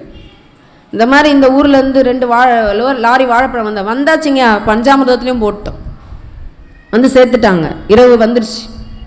என்னடா இது, அப்போ ஏன் முருகன் வந்து இப்படி சொன்னா? திருமூல லாரி டிரைவருங்களுக்கு ஃபோன் பண்ணுறார். பா வழியில் ஏதாவது நடந்ததா, உண்மையை சொல்லுங்கப்பா. ஒரு லாரி டிரைவர் மட்டும் பயந்து சொல்கிறார், ஐயா ஆமாங்கய்யா. என்ன நடந்தது? இல்லைங்கய்யா, வழியில் கொஞ்சம் டீ சாப்பிட்லான்னு ஒரு கடையில் நிறுத்தினேன். அப்போ ஒரு ஏழை குழந்தை வந்ததுயா, ஒட்டிய வயிறோட பசியோட, பசிக்குதுன்னு கேட்டுதுயா. இப்போ எங்கிட்டையும் காசு இல்லை, அந்த குழந்தை பழம்தான் வேணும்னு பசிக்குது கேட்குது. பஞ்சாமிரதத்துக்கு போகுது, இது பிரசாதத்துக்கு உரியதுன்னு தெரியுது. ஆனால் அந்த குழந்தை பசின்னு கேட்கும்போது என்னால் தாங்க முடியல. அதனால் நான் முருகனை வேண்டிக்கிட்டு 2 பழத்தை எடுத்து அந்த குழந்தை கொடுத்துட்டேன். அதான்யா நான் தப்பு பண்ணேன். இப்போ முருகன் என்ன சொல்கிறான், டே பசியில் இருக்கிறவனுக்கு நீ கொடுக்குற பார்த்தியா, அதாண்டா எனக்கு வந்து சேருது. அந்த வறியவர்களுக்கு நீ கொடுக்குறல்ல, அதாண்டா எனக்கு வருது. இதுதான் அந்த திருமந்திரம். இது யார் சொன்ன கதை? இந்த கைத்தட்டல் யாருக்கு போனோம்? இன்னும் கூட வாரியார் சுவாமிகள் நீங்கள் கைத்தட்டலாம். அவர் சொன்ன கதை ரொம்ப பிடிக்கும், சின்ன வயசில் கேட்டது இது. அந்த கதையை சொல்லி இந்த திருமந்திரம் சொல்லுவார். படமாடும் கோயில் பகவர்க்கு ஒன்று இயல். படத்தில் ஆடிட்டு இருக்க இறைவனுக்கு நீ போய் கொடுத்தா அது நடமாடும் கோயில். யாரு? வறியவர்கள், எளியவர்கள், பசியோடு இருப்பவர்கள், துன்பப்படுபவர்களுக்கு போய் சேராது. நடமாடும் கோயில் நம்பர்க்கு அங்கு ஆகா. 3வது லைன், நடமாடும் கோயில் நம்பர்க்கு ஒன்று இயல். அதே பசியோடு நடமாடி கொண்டிருக்க கோயில்ன்றாரு. யாரை? வறியவர்களை. எல்லாம் சாமி தானே. நடமாடும் கோயிலாக இருக்கக்கூடிய வறியவர்களுக்கு நீ கொடுத்தா, 4வது வரி, படமாடும் கோயில் பகவர்க்கு அதாமே. அது தானா போய் படத்தில் ஆடிக்கொண்டிருக்கிற இறைவனுக்கு, பரம்பொருளுக்கு போய் சேர்ந்து விடும் அப்படின்னு சொல்லிட்டு ஒரு உதாரணம் சொல்லுவார். ஒரு கதை சொன்னாரா, ஒரு உதாரணம் சொல்லுவார். அது என்ன சொல்லுவார்னா, போஸ்ட் பாக்ஸில் நீங்கள் எடுத்துன்னு போய் லெட்டர் போடுறீங்க, அது போஸ்ட் ஆஃபீஸ் போகுமா? போஸ்ட் ஆஃபீஸ்லேயே போய் லெட்டர் போட்டீங்க, கடிதம், அது போஸ்ட் பாக்ஸுக்கு வருமா? வருமா? வராது. சொல்லிட்டு போஸ்ட் பாக்ஸ் யாரப்ப? வறியவர்கள், ஏழைகள், துன்புறுபவர்கள், பசியால் வாடுபவர்கள், அவர்களுக்கு நீ கொடுத்துட்டனா போஸ்ட் ஆஃபீஸ் யாரு? கடவுள், அவருக்கு போயிடுமா. இந்த அவர் சொன்ன உதாரணம். அதே போஸ்ட் பாக்ஸ் ஆகிய, போஸ்ட் ஆஃபீஸ் ஆகிய இறைவனுக்கு கொடுத்தா போஸ்ட் பாக்ஸ் ஆகிய வறியவர்களுக்கு வராதுன்ட்டார் இறைவன். அப்படித்தான், இதெல்லாம் தான் பக்தி. திருமந்திரம் திருமூலர்கிட்ட போய் கேட்குறாங்க, ஐயா ரொம்பலாம் ரூல்ஸ் போட்டால் முடியலங்கய்யா, ரொம்ப சிம்பிளா சொல்லுங்கய்யா, இவ்வளவு போதும்பா அப்படின்னா எங்களால் ரொம்பலாம் ஃபாலோ பண்ண முடியாது. ரொம்ப சிம்பிளா சொல்லுங்க, இது செஞ்சா போதும்னு ஒரு சிம்பிள் பண்ணுங்களேன். ரொம்ப சிம்பிளா 4 லைன் சொல்லிட்டாருங்க. இது பண்ண முடியாதான்னு பாருங்க. யாவருக்குமாம் பசுவுக்கு ஒரு வாயுரை, யாவருக்குமாம் இறைவருக்கு ஒரு பச்சிலை. எப்பா யாவருக்குமாம்னா என்ன அர்த்தம் தெரியுங்களா? இந்த உலகத்தில் இருக்க எல்லாருக்கும் சொல்றேன்றார். என்ன பண்ணலாம்? நீ சாமிக்கு ஒரு பச்சிலையாவது வச்சுட்டு செய். ஏன்? கடவுள் நினைவோட இரு. ஃபர்ஸ்ட் என்ன தேவை தெரியுமா? கடவுள் கடவுள் கடவுள் கடவுள் கடவுள். அவனை மறந்தா ஒன்றும் கிடையாது. அவனை மறந்தா இந்த உலகம் ஒண்ணுமே இல்லாம போயிடும். நம்ம வாழ்க்கையினுடைய ஆதாரம் கடவுள் தான். ஒரு பாட்டே வரும், முருகர் பாட்டு, உன்னையும் மறப்பதுண்டோ மறந்தால் உள்ளத்தில் அமைதியுண்டோ. அமைதி உண்டோ இல்லை, செத்த போயிடுவோம். வள்ளல் பெருமான் நான் சொல்லுவார், உன்னை மறந்திடுவேனோ கேட்பார் ஒரு பாட்டில். உன்னை மறந்திடுவேனோ மறப்பறியே, எனக்கு மறக்க தெரியாதுப்பா. மறந்தால் கனப்பொழுதும் உயிர் தரியே, இவ்வளவு நேரம் கூட என் உயிர் தங்காதுப்பா. மறந்தா கனப்பொழுது கூட என் உயிர் தங்காது. இதெல்லாம் இருக்கணும். நம்மெல்லாம் எவ்வளவு மறந்துட்டு. மாணிக்க வாசகர் எழுதினாரு, நமச்சிவாய வாழ்க நாதன் தாழ் வாழ்க. அடுத்த வரி, இமை பொழுதும் என் நெஞ்சில் நீங்காதான் தாழ்வாழ்க. இமை பொழுது கூட என் நெஞ்சில் நீங்காதான் தாழ்வாழ்க. இதை வரிகளை இந்த ஜி.யு. போப் அவர்கள் மொழிபெயர்த்தார். உங்களுக்கு தெரியும் இல்லையா திருவாசகத்தை? இந்த சிவபுராணத்தை மொழிபெயர்க்கும் போது இந்த வரிகளை அவரால் மொழிபெயர்க்கவே முடியல. சரியா அவரால் தான் தமிழின் பெருமை. இமை பொழுதும் என் நெஞ்சில் நீங்காதான் தாழ்வாழ்க என்கிற வரிகளுக்கு அவர் சரியா அந்த உணர்வை கொடுக்க முடியலன்னார். அப்படி கடவுளை பிடிச்சிக்கணும். அல்ல, யாவருக்குமாம் இறைவருக்கு ஒரு பச்சிலை. கடவுள் வேணும், சரி நான் ஏதாவது கடவுளுக்கு கொடுக்கணும், பச்சையில கொடு போதும்பா. அவனுக்கு ஒன்றும் நீ கொடுத்து ஒன்றும் ஆக போறதில்லை. எல்லாவற்றிற்கும் உடையவன் அவன். நம்ம எல்லாரும் அவன் உடைமை பொருள். உண்மைதானே? நம்ம என்ன பண்றோம்? உனக்கு பால் அபிஷேகம் பண்ணனே, உனக்கு கண் இல்லையா கடவுள் பார்ப்பான். யார் எடுத்து யாருக்கு பண்ற? நீயே ஏன் அடிமை? உண்மை அதுதானே? நம்ம எல்லாரும் யாருடைய உடைமை பொருள்? பெருமானார் ஒரு நிறைவு தத்துவம். அவரை புரிஞ்சுக்கணும்னா இவ்வளவு பேர் எவ்வளவு சொன்னது தான் எங்க ஐயா சொன்னாரு. ஆண்டவர் என்னன்னு புரிஞ்சுக்கோங்க, பக்தியை புரிஞ்சுக்கோங்க. ஏன் குற்றம் குறையலன்னு வருத்தம் வள்ளல் பெருமானாருக்கு. வருத்தம். திருமந்திரம் அருளிய இந்த தமிழ் தேசத்துல இவ்வளவு குற்றம் இருக்கக்கூடாது. எவ்வளவு நூல்கள் தெரியுமா? திருக்குறள் வந்ததே அந்த மொழிங்க, நம்ம மொழி. திருக்குறளை விட யாருங்க நமக்கு நீதி சொல்ல முடியும்? அற்றார் அழிபசி தீர்த்தல் அகுது ஒருவன் பெற்றான் பொருள் வைப்புழின்னு சொன்னானே, இதை விட யார் சொல்ல முடியும்? ஒருவன் பொருள் வைத்திருப்பதற்கான அர்த்தம் ஒருவனுடைய அவனை அழிக்கின்ற பசியை தீர்த்தல் தான்.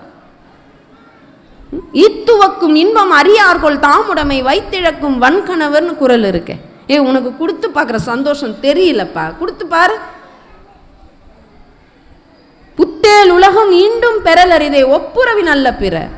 எப்பா நீ சொர்க்கலோகத்தில் போனால் உனக்கு எல்லாம் கிடைக்கும், ஆனால் அந்த தர்மம் செய்கிற அந்த வாய்ப்பு உனக்கு கிடைக்குமா? ஏன்னா எல்லாருக்கும் அங்கே எல்லாம் கிடைச்சிக்கிடும்பா.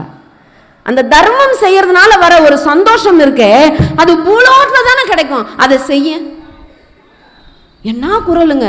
புத்தேல் உலகத்தும் மீண்டும் பெறலரிதே ஒப்புரவி நல்ல பிற. சொர்க்கத்துக்கு போனா உனக்கு எல்லா சந்தோஷமும் கிடைக்கும், ஆனா ஒருத்தனுக்கு துன்பத்தை தொடச்சு அவன் சந்தோஷத்தை அவன் கண்ணில் நீ பார்க்குற ஒரு மகிழ்ச்சி இருக்கே, அது சொர்க்கத்துல கிடைக்காத, அது பூலோகத்துல தானே இருக்கு. என்ன குரல்? இந்த மொழி உடைய நாம் இப்படி இருக்கக்கூடாது. பக்தியில் அவ்வளவு சிறந்து விளங்கணும், நம்ம ஒழுக்கத்தில் இருக்கணும், அறநெறியில் இருக்கணும். கல் தோன்றி மண் தோன்றா காலத்து வாளோடு முன் தோன்றிய மூத்த குடினா, வாள்னா என்ன? அறிவு. ஒன்று கத்தி எடுத்துன்னு சுத்தணும்னு அர்த்தம் இல்லை. வாள் என்றால் அறிவு. அறிவோடு தோன்றிய மூத்த குடிதான் தமிழ் மக்கள். அப்படிப்பட்ட மக்கள் நம்ம. யாவருக்குமாம் இறைவருக்கு ஒரு பச்சிலை போதும். சரி, யாவருக்குமாம் பசுவுக்கு ஒரு வாயுரை. பசுன்னா விலங்கு. மற்ற ஜீவராசிகளுக்கு ஒரு வாயுரையாவது நீ சாப்பிட்றது 10 கவலம். ஐயா, என்கிட்ட நிறைய படிப்படியாக அரிசி இல்லை, மூட்டை மூட்டையாக அரிசி இல்லை, நான் ரொம்ப ஏழை. பரவாயில்ல, நீ 10 கவலத்தில் ஒரு கவலம் கொடுப்பா. அது எந்த ஜீவராசி சாப்பிடுதோ சாப்பிட்டோம். ஆனால் நீ ஒரு உயிர்களினுடைய பசியை போக்கிட்டு தான் நீ வாழணும். அது ஏதோ ஒரு உயிரினம். பசியை போக்குபவன் மற்ற உயிர்களின் பசியை போக்க வேண்டும் என்று சொல்கிற திருமந்திரம் ஒரு உயிரை கொல்லணும்னு சொல்லுமா? கொன்று சாப்பிட சொல்லுமா? இன்ன வரைக்கும் சாப்பிட்றோம். சாப்பிட்றது சம்மதிக்குமா? சொன்னா திட்டுறாங்க. சொன்னா திருமந்திரம் திருவள்ளுவரை விட பெரிய ஆள் நம்ம. கொல்லான் புலால் மறுத்தானை கைகூப்பி எல்லா உயிரும் தொழும்னு சொன்னாரு. திருவள்ளுவரை விட நம்ம அறிவாளியா? தன் ஊன் பெருக்கற்கு தான் பிரிது ஊன் உண்பான் எங்கனும் ஆளும் அருள்னு கேட்டாரு. எப்பா, உன் ஊனை பெருக்கடிக்க வைப்பதற்கு இன்னொரு உயிரினுடைய ஊனை கொன்று தின்று புசிக்கிறாயே, அப்படி புசித்தால் உனக்குள் எப்படி அருள் இருக்கும்? அருள் இல்லாத உனக்கு எப்படி இறைவனின் அருள் கிடைக்கும்? அப்பவும் கேட்க மாட்டேன். அதனால்தான் அருட்தந்தை வேதாத்ரி மகரிஷி கிட்ட போய் கேட்டாங்க, ஐயா இன்னும் தமிழ்நாட்டில் எப்படிங்க புலால் சாப்பிட்றாங்கன்னு கேட்டாங்க. ஏன்பா அப்படி கேட்குற? இல்லையா, உலக பொதுமறையாம் திருக்குறள் தமிழ்நாட்டில் தானே இருக்கு. ஆமாம். திருக்குறளை எல்லாரும் போட்டுறாங்கல்ல. ஆமாம். அதில் 2 அதிகாரம் இருக்கு, கொல்லாமை புலால் மறுத்தல்னு. அது எல்லாரும் படிச்சிருப்பாங்களே. படிச்சிருப்பாங்க தான். அப்போ இன்னாரும் புலாலை விட்டுருக்கணுமேயா? எல்லாரும் விட்டுட்டாங்களா அப்படின்னு கேட்டாங்களாம்.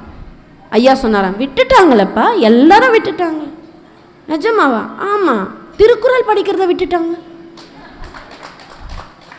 2த்துல எது ஈஸின்னு பார்த்தாங்க.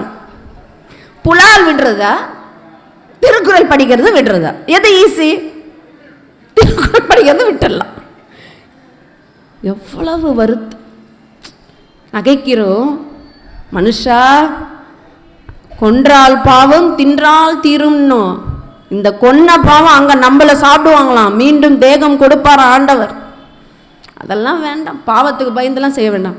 ஒரு உயிர், இந்த சேவல் வருது, ஆசையாக இருக்குல்ல, அவ்வளோ அழகா, அதை எப்படிங்க சாப்பிடணும்னு தோணுது? மீன் அப்படியே அந்த குளத்தில் நீந்துது, அதை பார்க்க ஆசையாக இருக்குது. எது நீந்துறது? சில பேருக்கு ஆசை வரும். எப்படி? 2 ஆசை இருக்குது. அது நீந்துறதை பார்க்குறது ஒரு ஆசை, ஒரு சிலருக்கு ஒரு ஆசை வருது. புரிந்து செயல்படும். பசுவுக்கு ஒரு வாயுரை. இன்னும் அருணகிரிநாதர் ரொம்ப இறங்கிட்டாரு. என்ன சொல்றாரு? நொய்யர் பிளவேனும் பகிர்மீன்கள்ட்டார். நொய் இருக்குல்ல, நொய் அது எவ்வளோ சின்னது, அதுவே அரிசியில் உடஞ்சி பாகம். அருணகிரிநாதர் சொல்றாரு, எப்பா அதை உடைச்சாது வச்சுட்டு சாப்பிடு. ஏன்? அது ஒரு 2 எறும்பாவது சாப்பிடும். நீ சாப்பிடுவதற்கு முன்பு உன் தர்மம் என்ன? ஒவ்வொரு நாளும் ஏதாவது ஒரு உயிரினுடைய பசி துன்பத்தை நீ தீர்க்கணும். அதுதான் மனித தர்மம். யாவருக்குமா உண்ணும் போது ஒரு கைப்பிடி. அதே தான், 10 வாய் இருக்கு, ஒரு கைப்பிடி சாப்பாடாவது யாருக்காவது கொடுத்துட்டு சாப்பிடு. இதான் காஞ்சி பெரியவா ஒரு திட்டம் கொண்டு வந்தாங்க. அரிசி நீங்கள் சமைக்கும்போது, நீங்கள் சமைக்கிற அரிசிலேருந்து ஒரு கைப்பிடி எடுத்து ஒரு இடத்துல போட்டு வச்சு அதை கொண்டு போய் எங்காவது அன்னதான தர்மத்துக்கு கொடுங்க. பண்ண முடியுமே? அது எத்தனை கிலோ அரிசி சேருதோ கொடுத்துருங்க. யாவருக்குமாம் உண்ணும் போது ஒரு கைப்பிடி. மனசு இருக்கணும். நம்ம எல்லாரும் சாப்பிட்டாங்களா? நம்ம சாப்பிட்றோமே. யாவருக்குமாம் உண்ணும் போது ஒரு கைப்பிடி. நீ சாப்பிடும்போது இந்த உலகத்தில் லோகத்தில் இருக்க எல்லாரும் பசி ஆறிட்டாங்களா? சரி, என்னால் எல்லார் பசியும் ஆற்ற முடியாது, அட்லீஸ்ட் ஏதாவது பண்ணுறேன். எல்லாரும் பசி ஆறணும் டெய்லி வேண்டிக்கிறேன். எல்லாரும் பசி ஆறணும், அது வேணா போதும். ஆண்டவருக்கு அவர் செய்வார் எல்லாமே. நம்ம மனசு இருந்தால் போதும். அடுத்தது 4வது சொல்றாரு, யாவருக்குமாம் பிறருக்கு இன்னுரைதானே. அன்பா பேசம்பா, பேசுறோமா? முகம் அப்படியே உருளாங்குட்ட மாதிரியே இருப்போம், கிட்ட யாருமே வர முடியாது. வடுவு போல் பிறரை சேர்க்காது தடுத்தேனோ. இது எதுல நடராஜ பத்து. நெருப்பு போல பிறரை சேர்க்காம நான் தடுத்து அடிச்சு விரட்டினேனான்னு கேட்பாரு திருமணவை முனுசாமிகள். நடராஜ பத்துல வரும். நான் அந்த மாதிரி ஏதாவது பண்ணேன்னா அப்படியே முகத்துல ஒரு கடுமை, பேச்சு எல்லாமே. ஒரு நம்மக்கிட்ட வார்த்தை இருக்கு, நாக்கு கடுமையான ஆயுதம்னு சொன்னோம்ல. ஆனால் இதே ஆயுதம் எவ்வளவு பெரிய ஆயுதம். எத்தனை பேரினுடைய துன்பத்தை அப்படியே நான் இருக்கேங்க, ஒன்றும் இல்லை பார்த்துக்கலாம் அப்படின்னு ஒரு வார்த்தை சொல்லுங்க. நீங்கள் இருக்க கூட வேண்டாம், அந்த ஆறுதல் வார்த்தை அவங்களுக்கு அவ்வளோ சுகமாக இருக்கும். அன்பா பேசுங்க. ஐயா நல்லா இருக்கு, சாப்பாடு முதல்ல வீட்லேயே இல்லை. எத்தனை கணவன்மார்கள் நல்லா இருக்குமா, அதுனோ தெரியல, உன் கையால் சாப்பிட்டா அது அமிர்தமாக இருக்குடா. ஒரு சாதம் தண்ணி ஊற்றினா கூட நீ கையால் கொடு, அது அமிர்தமாக இருக்கு. எத்தனை கணவன்மார்கள் சொல்கிறோம். என்ன செஞ்சு கொடுத்தாலும் உப்பு இல்லை, புளிப்பு இல்லை, காரம் இல்லை, அது இல்லை. அந்த பெண்கள் என்ன ஆவாங்க? சரி, கணவன்மார்கள் ஏதாவது ஒரு புடவை எடுத்து வராங்க, எங்கே எடுத்தீங்க? இங்கே எடுத்தம்மா. ஐயோ அந்த கடைக்கு நான் போயிட்டு வந்தேன், வேஸ்ட்டு அந்த கடை. எவ்வளோக்கு எடுத்தீங்க? 600 300 ரூபாய்க்கு இங்கே 3 கிடைக்குது. என்னத்தை தான் பார்க்குறீங்களோ தெரியல. இன்னொரு வாட்டி எடுத்துன்னு வருவார, இன்னுரையே தெரியல. மனசு விட்டு பேசணும்னுவாங்க, டைம் கொடுத்து மனசு விட்டு பேசணும் கணவன் மனைவினா. அவங்க எந்தெந்த காலத்து கதைலாம் எடுப்பாங்க. வாங்க மனசு விட்டு பேசணும்னு சொல்லிட்டாங்கன்ட்டு. அப்போ உங்கள் அம்மா அப்பா பொண்ணு பார்க்க வந்தப்பவே பார்த்தேன்னு உங்கள் லட்சணம் எடு. உங்கள் அப்பா என்ன இன்னுரை அன்பா பேசணும். குழந்தைகள் அதை பார்க்கிறார்கள். நமக்குள்ளே இன்னுரை இல்லையே, உறவினர்களுக்கிட்ட இன்னுரை இல்லையே, சமுதாயத்தில் இன்னுரை இல்லையே. அன்பா பேசுவது தானே ஆன்மீகம். ஏன் நம்ம கிட்ட இல்லை? இந்த திருமந்திரம் சொல்லுது, யாவருக்குமாம் இறைவருக்கு ஒரு பச்சிலை, யாவருக்குமாம் பசுவுக்கு ஒரு வாயுரை, யாவருக்குமாம் உண்ணும் போது ஒரு கைப்பிடி, யாவருக்குமாம் பிறருக்கு இன்னுரை தானே. இது செய்ய முடியாது. அறம்னா என்னன்னு வள்ளுவம் சொல்லுதுங்க. முகத்தால் அமர்ந்து இனிது நோக்கி இன்சொல்லினதே அறம். வராங்களா, ஸ்மைலிங் இன்முகமாக பார், வாங்க. அந்த சிரிப்பே அழகாக சொல்லுவ பேர் சிரிக்கவே மாட்டாங்க. அந்த சிரிப்பு என்பது பல இடங்களில் உங்களுக்கு அவ்வளவு அழகான தீர்வாக அமையும். சிரி, இன்முகமாக இருங்க. சிரினா இழிச்சவாயிடாதுங்க, இன்முகம். முகத்தால் அமர்ந்து இனிது நோக்கி இன் சொல்லினதே அறம். அறம் பெருசா ஒன்றும் இல்லை, வள்ளுவம் சொல்லுது இவ்வளவுதான் அறம். நீ போய் கோடி கோடியா கொட்டுப்பா, இத்தனை பேரை படிக்கவே, இவ்வளோ பேருக்கு அன்னதானம் பண்ணலாம் வள்ளுவம் சொல்லலை. முதல் அறம் மனத்துக்கண் மாசில நாதல் அனைத்து அரண் ஆகுல நீர பெற. மனசு சுத்தமா வச்சுக்கோ, இதுதான் பக்தி. நீங்க பக்தி செய்ய செய்ய செய்ய செய்ய உங்களுக்குள்ள மனசு, ஒரு தோத்திரம் பாடுறீங்க, ஒரு மந்திரம் சொல்றீங்க, ஒரு கோயிலுக்கு போறீங்க, ஒரு தீர்த்த யாத்திரை போறீங்க, ஒரு விரதம் இருக்கிறீங்க, சஷ்டி விரதம் இருக்கிறீங்க, மௌன விரதம் இருக்கீங்க, உண்ணாவிரதம் இருக்கீங்க, பட்டப்பட்டையா திருநீர் அடிக்கும் போது உள்ளம் என்ன ஆகணும்? அந்த திருநீர் வைக்கிற அந்த வாசத்துல இது போல தானே எல்லாரும் திருநீரா நீரா போறோம். என்னடா வாழ்க்கை, நிலையாமைடா. எல்லார்ட்டையும் அன்பா இருந்துட்டு போப்பா. புரிய மாட்டேங்குது, நிலையாமை புரியல, வாழ்க்கை தத்துவம் புரியல, இதெல்லாம் புரியவில்லை. அதுதான் பக்தி, இதுதான் கடவுள். இவ்வளவு சிம்பிள் தெரியாதா? இதைத்தான் எங்க ஐயா வந்தார், வள்ளல் பெருமானார் வந்தார். இவங்களுக்கு புரியவே மாட்டேங்குதே அப்படின்னு எங்களுக்கு என்ன சொன்னாரு? பசி தீர்த்தலே பரம புண்ணியம்ட்டார். அதை விட பெருசு என்ன சொன்னார் தெரியுங்களா? அறிவு நிலை தெளிந்தோருக்கு எங்க ஐயா சொன்னது உயிர் இரக்கமே கடவுள் வழிபாடு. கடவுள் எங்க இருக்காரு? வள்ளல் பெருமானார் போய் கேட்டாராம் இறைவன் கிட்ட, கண்ணே கண்மணியே. பெருமானாரை அறிந்தவர்கள் இவ்வளோ பேர். ரொம்ப சந்தோஷம். தெரியாதவர்களிடத்தில் எனக்கு பேசுவது. உங்களுக்கெல்லாம் இன்னைக்கு பெருமானார் அறிமுகம், மகாமந்திரம் அறிமுகம். ஐயா உலக நன்மைக்காகவே வந்தவர். அவர் எங்களுக்கு சொல்லிக் கொடுத்த ஒரே பாடம் தயவு தான் இறைவன். பிடிச்சு போச்சு எனக்கு. நான் இன்னைக்கு என்ன பண்ணாலும் இந்த பிரச்சனைக்கு தீர்வு என்னன்னு தேடுறோம். நிறைய பிரச்சனை இருக்குங்க நாட்டில். பெண்களுக்கு பாதுகாப்பு இல்லை, பெண் குழந்தைகளுக்கு பாதுகாப்பு இல்லை. இத்தனை பேர் அதெல்லாம் கவனிக்கிறீங்க. எங்கே பார்த்தாலும் ஊழல். இப்போது காஞ்சிபுரத்தில் ஒரு இடத்துல வந்தோம், ஒரே டிராஃபிக் ஜாம். நேற்று அம்மா சொன்னாங்க, அம்மா அது டாஸ்மாக் ஒயின் ஷாப் இருக்கிற இடம், அப்படித்தான் இருக்குன்னாங்க. இவ்வளவு பணத்தை எடுத்துன்னு போய் அங்கே செலவு பண்ணோம். உடம்பும் போகுது, பொருளாதாரமும் வேஸ்ட் ஆகுது, செத்தும் போயிடுவாங்க. இதுக்கா இந்த மாண்ட தேகம்? எவ்வளவு பேர் கஷ்டப்படுறாங்க. அந்த குடும்பம் எப்படி கஷ்டப்படும்? நாளைக்கு உன் தேகம் பாழாகி நீ ஹாஸ்பிட்டலில் போய் என்னென்னலாம் வரும். ஏன் நமக்கு தெரியவே இல்லை? இந்த 6வது அறிவு பெற்ற மனுஷனுக்கு அது ஏன் புரியல? அந்த இடத்துல கியூ நிற்கலாமா? அதுவும் இந்த கோயில் நகரத்தில் அந்த கஷ்டமாக இருக்குங்க. யார் சொல்லுவான் இந்த மனித குலத்திற்கு? புலால் சாப்பிட்றோம், மது சாப்பிட்றோம். தவறுன்னு மனிதனுக்கு தெரியாதா? அவனுக்கு 6வது அறிவு இல்லையா? விலங்குகளுக்கு தானே தெரியாது, தான் செய்த தப்புன்னு தெரியாதா? புகை உயிரை குடிக்கும் அது அதெல்லாம் சொல்லுவாங்களா? அது போட்டிருந்தா அப்படியே சாப்பிட்றோமே. யார் சொல்லுவா? யார் சொன்னாலும் திட்ட போகிறாங்க. உன் வேலையை பார்த்துன்னு போ. அம்மா அப்பா சொல்லியே கேட்கல, நம்ம சொல்லியா கேட்பாங்க.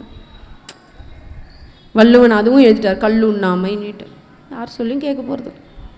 அதனால் பெருமானார் தான் அந்த தயவை காமிச்சார்.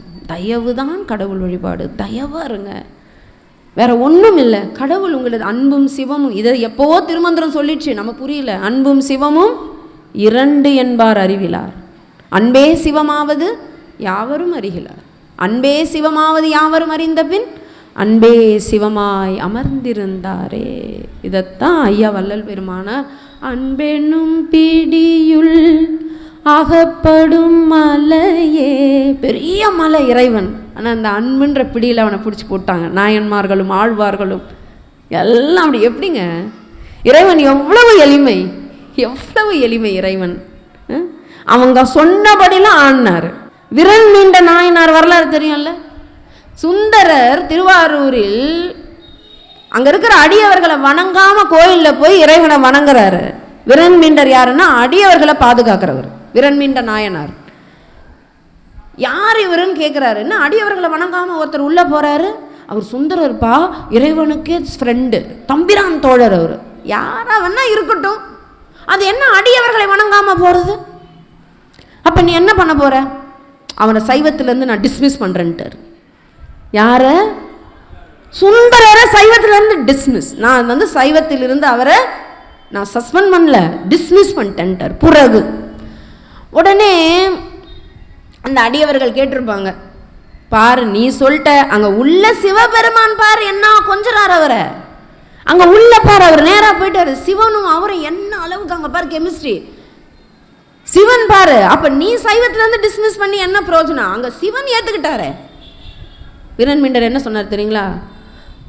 அப்படி அடியவர்களை வணங்காமல் போன ஒரு அடியவரை அவர் ஏற்றுக்கிட்டாருன்னா அவரையும் நான் சைவத்திலேருந்து டிஸ்மிஸ் பண்ணுறேன்ட்டார். இறைவன் என்ன பண்ணியிருப்பாரு? நீ யாருடா டிஸ்மிஸ் பண்ண நான் கேட்டிருப்பாரு. சிவம் அன்புங்க. சுந்தரர்கிட்ட சொல்கிறாரு, டேய் நீ பாருடா, வெளியில் நம்ம 2 பேரையும் ஒருத்தன் டிஸ்மிஸ் பண்ணிட்டான், இப்போ நம்ம 2 பேருமே சைவத்தில் இல்லை. எங்கேயாவது ஸ்டூடெண்ட் கரஸ்பாண்டண்ட்டை டிஸ்மிஸ் பண்ண முடியுமா? இறைவன் எளிய அன்பு. அப்போ என்ன பண்ணாராம் சுந்தரர்? அப்போதான் தில்லை வாழந்த நர்த்தம் அடியார்க்கும் அடியேன், திருநீலகண்ட குயவனார்க்கும் அடியேன். இந்த திருத்தொண்ட தொகையை அப்பதான் எழுதினார். எப்பா நான் எல்லாருக்கும் அடிய வந்தாம்பான். அப்போதான் விரன்மீண்டர் ஏற்றுக்கிட்டார். உடனே சிவபெருமான் சொன்னார், நம்ம 2 பேரையும் டிஸ்மிஸ் பண்ணான்ல, அவனையும் நாயன்மார்கள் லிஸ்ட்டில் தூக்கி போடு. டிஸ்மிஸ் பண்ணவங்கள. இதாங்க இறைவன் அன்புங்க. அவன் அன்பு சொன்ன வண்ணம் செய்த பெருமான். நேரம் இல்லை, நம்ம என்ன சொல்கிறோமோ அதான் செய்வார். அந்த அன்பெனும் பிடியுள் அகப்படும் மலையே, அன்பெனும் குடில் புகும் அரசே, அன்பெனும் கரத்தமர் அமுதே, அன்பெனும் வலைக்கு உட்படும் பரம்பொருளே, அன்பெனும் கடத்துள் அடங்கிடும் கடலே, அன்பெனும் அணுவுள் அமைந்த பேரொளியே. சயின்ஸ், அன்பெனும் அணுவுள் அமைந்த பேரொளியே, அன்பெனும் உயிர் ஒளிர் அறிவே, அன்புருவாம் பரசிவமே. அன்பு தாங்க கடவுள், அன்பு தான் கடவுள். அதனால தான் இறைவன் கிட்ட போய் வள்ளல் பெருமானார் கேட்குறாரு, எனக்கு உண்மையை சொல்லு. ஒரு கட்டத்தில் கேட்க, எனக்கு உண்மையை சொல்லு, உன் நிலை என்னன்னும் பொழுது இறைவன் சொல்றார், உயிருள் யாம். இறைவன் சொல்றாராம், எம்முள் உயிர் என உணர்ந்து உயிர் நலம் பரவுக என்று உரைத்தமை சிவமே. வள்ளல் பெருமானாரிடத்தில் இறைவன் வந்து சொல்றாராம், உரைத்த மெய் சிவமே. என்ன சொன்ன நீ எனக்கு ராமலிங்கம்? என் உண்மை நிலையை காட்ட கேட்டல்ல, சொல்றவா. உயிருள் யாம், எம்முள் உயிர். நான் எல்லா உயிர்களுக்குள்ளும் நான் சர்வ வியாபியாக, அந்தர் ஆத்மாவாக, அந்தர் யாமியாக நானே இருக்கிறேன். எல்லா உயிர்களும் எனக்குள் இருக்கிறது. நான் சர்வ வியாபி, நான் இல்லாத இடமே இல்லை அப்படின்னு சொல்லிட்டு அதோட முடிக்கல ஆண்டவர். அதனால நீ என்ன பண்ணு, உயிர் நலம் பரவுக. இனி நீ உயிர் நலம் போய் பரவு, இப்போ தயவு பாராட்டு, எல்லா உயிர்களுக்கும் சேவை செய். எங்கே கருணை இயற்கையின் உள்ளன, அங்கே விளங்கிய அருட்பெரும் சிவமே. அழுவோம் நாங்கள்லாம் இந்த வரி பாடும்போது. தொடர்ந்து 1596 வரிகள் 2.25 மணி நேரம் 2.5 மணி நேரம் பாடுவோம். அந்த உணர்வு நிலை மேலோங்கும் போது இந்த வரி வரும் பொழுது தாரை தாரையாக கண்ணீர் சிந்திக்கிட்டே பாடுவோம். எங்கே கருணை இயற்கையின் உள்ளன, அங்கே விளங்கிய அருட்பெரும் சிவமே. எங்க கருணை இயற்கையா இருக்கோ, இயற்கையா இருக்கணும். இந்த செஞ்சா இந்த லாபம் வரும்னு அன்னதானம் செய்யாதீங்க. இந்த உயிர் கஷ்டப்படுது, நான் செய்கிறேன் அவ்வளவுதான். செஞ்சா என்ன கிடைக்கும்? செய்யறதே பாக்கியம்ப்பா. நீ செய்கிற நிலைமையில இருக்கியே, அது உனக்கு பாக்கியம் இல்லையா? நீ வாங்குற நிலைமையில இல்லையப்பா, நீ கொடுக்குற நிலைமையில இருக்கிய, அது உனக்கு பாக்கியம் இல்லையா? செஞ்சா என்ன கிடைக்கும்? செஞ்சா செய்யறதே பாக்கியம்பா. கோயிலுக்கு வந்தால் என்ன கிடைக்கும்? கோயிலுக்கு வரதே பாக்கியம்பா. கோயிலுக்கே வர முடியாமல் ஒரு கூட்டம் இங்கெல்லாம் உட்காந்துருக்கு, உடம்பு முடியாமல், மனசு இல்லாமல், சூழ்நிலை இல்லாமல், கருத்து இல்லாமல், அறிவு இல்லாமல், எதையோ சொல்லி எங்கெங்கேயோ கேட்டு கோயிலுக்கு வராமல் ஒரு கூட்டம் இருக்கு. நீ கோயிலுக்கு வர்றது இறைவன் உனக்கு பாக்கியம் கொடுத்துருக்கானே, அது போதாதா? இந்த இடத்துல உட்காரதுக்கு பாக்கியம் கொடுக்கணும், அது போதாதா? யாரோ இந்தந்த நேரத்தில் என்னென்னவோ இருக்கும்பொழுது, எதோதவோ இருக்கும்போது, எதோ செஞ்சுட்டு இருக்கும்போது இறைவன் உன்னை அமர வைத்து இந்த கோயிலில் இந்த இடத்தில் நல்லதை கேட்கறதுக்கு வாய்ப்பு கொடுத்துருக்கானே, இது இறைவனுக்கு நன்றி சொல்ல போதாதா? எவ்வளோ நம்ம முதல்ல உயிரோட இருக்கோம், நம்ம கை காலோட இருக்கோம், நம்ம வாயால் சாப்பிட்றோம். இன்னைக்கு இந்த நாளை இறைவன் எனக்கு அருளி இருக்கிறார், அவனுக்கு நன்றி சொல்ல. ஒவ்வொரு நாளும் அவனுக்கு நன்றி சொல்லணும். நீ கொடுத்ததற்கே நன்றி சொல்ல எனக்கு காலம் போதலையே, இன்னும் நான் அவங்ககிட்ட என்ன கேட்க? அதுதான் பக்தி. இப்படி இருப்பவர்கள் நான் எப்படி இருப்பாங்க? போதும் என்ற மனநிறைவு இருப்பவர்கள் தப்பு செய்வாங்களா? இறைவனை வணங்க வணங்க வணங்க உங்களுக்கு இதெல்லாம் வரணும். ஒவ்வொரு முறையும் கோயிலிருந்து வெளியில் செல்லும் பொழுது நமக்கு என்ன இருக்கணும்? ஒரு பூ வருது, பிரசாதமாக மாறுது, சாதம் பிரசாதமாக மாறுது, ஒரு பால் பிரசாதமா மாறுது, புனிதம் பெறுகிறதா? கோயிலிருந்து செல்லும் எந்த பொருளும் புனிதம் பெறுகிறதா? மனிதா, நீ மட்டும் ஏண்டா அப்படியே போற? புனிதம் ஆகணும்ல. ஒவ்வொரு முறையும் கோயிலிருந்து செல்லும் போது என் மனம் எப்படி இருக்கு? என் மனம் பரிசுத்தம் ஆயிடுச்சா? ஒரு பாட்டு வரும், ரொம்ப அழுதுகிட்டே பாடுவேன். நாயேன் என்னை நாளும் நல்லவனாக்க, ஓயாமல் ஒழியாமல் உன்னருள் தந்தாய், நீ அல்லால் தெய்வம் இல்லை எனது நெஞ்சே, நீ வாழும் எல்லை முருகா, நீ அல்லால் தெய்வம் இல்லை. அந்த பாட்டில் என்ன நல்லவளாக்க தானே நீ பாடுபட்டு இருக்க. நானும் இறைவனும் சமமாகணும்னா என்ன? முருகா நீ எப்படியோ அப்படி மாறிடணும்பா. உங்ககிட்ட எதுவும் கேட்கறதுக்கு ஒன்றும் இல்லை. இவ்வளவு நாள் என்னை எங்கள் அம்மாவை கொடுத்து நான் கேட்டால் எல்லாம் கொடுத்த. உனக்கு எனக்கு தெரியாதா? என்னை நல்லா பார்த்துப்பேன். எனக்கு ஒன்று தான் வேணும், நீ தான் வேணும், நீ தான் எனக்கு வேணும், வேற எதுவும் வேண்டாம், கேட்கறதுக்கு ஒன்றுமே இல்லை. இப்படி இருந்தால் எப்படி இருக்கும்? எங்கே கருணை? கருணை இயற்கையாக இருக்கணும். இயற்கையின் உள்ளன அங்கே விளங்கிய அருட்பெரும் சிவமே. அடுத்த வரி போடுவார். யாரே எண்ணினும் இறங்குகின்றார்க்கு சீரே அளிக்கும் சிதம்பர சிவமே. யாரே எண்ணினும் இரக்கம் வரணும். புயல் மழை வந்தபோது எந்தெந்த பகுதியிலிருந்தெல்லாம் சென்னைக்கு உதவிகள் வந்தது தெரியுமா? முகம் தெரியாதவர்கள்லாம் கொடுத்தாங்க, பிரெட்டு கொடுத்தாங்க, எல்லாம் வந்து. அவர்களுக்கு இறைவன் எல்லாம் சீர்னா என்ன? இது இருந்து இது இல்லைன்னு இருக்காதான், எல்லாத்தையும் கொடுத்துட்டு வரான். தானே சத்தியம்? யாரே எண்ணினும் அதுதானே செய்யும். இதுதான் இறைவன். இது ஏன் நமக்கு புரியல? இதுதான் வள்ளல் பெருமானார் சுத்த சன்மார்க்க நெறின்னார். தயவு தான் சுத்த சன்மார்க்க நெறினா ஏதோ வேற ஒரு மதம் இல்லை. தயவா இரு, எல்லா உயிர்களின் பால் அன்பு காட்டு அப்படின்னு நிறைவு வரி முடிப்பாரு. உலகினில் உயிர்களுக்கு உருமிடையூரெல்லாம் விலக நீ அடைந்து விலக்குக மகிழ்க. ராமலிங்கம் நீ போ. இந்த உலகத்தில் எந்தெந்த உயிர் எங்கே கஷ்டப்படுதோ அதை போய் தேடி நீ போ. நீ அடைந்து அந்த உயிரினுடைய துன்பத்தை விலக்கிட்டு அந்த உயிரை பாரு. அது மகிழும் இல்லையா? அந்த மகிழ்ச்சி நீ மகிழ்ப்பா. போதும்பா. பிறர் இன்புற கண்டு தாம் இன்புறுவதே பிழையிலா சலிப்பிலா பேரின்பமா. பேரின்பம் எது தெரியுமா? இன்பம் எது தெரியுமா? ஜாங்கிரி சாப்பிட்றது என்னென்னமோ எல்லாம் இன்பம் தான்யா. இந்த 5 புலன்களின் மூலம் நீ அடையும் அனுபவம் அனைத்தும் இன்பம் தான். அது ஒரு கட்டத்துக்கு மேலே துன்பமாக மாறிடும். 10 ஜாங்கிரி சாப்பிட்டா என்ன ஆகும்? அதுபோல் எல்லா உதாரணமும் உங்களுக்கு கொடுத்துக்கலாம். 5 புலன் போகம் இன்பம், ஆனால் எல்லை மீறினால் அது துன்பம். ஆனால் எப்போவுமே சலிக்கவே சலிக்காது. உங்களுக்கு ஒரு பொருள் பிடிக்குது, இதே கொடுத்துட்டே இருந்தா ஏப்பா டெய்லி இதே யார் சாப்பிடுவா? டெய்லி இந்த படமே யார் பார்ப்பா? ஆனால் பிழையும் இல்லை சலிப்பும் இல்லாத ஒரு பேரின்பம் எது தெரியுமா?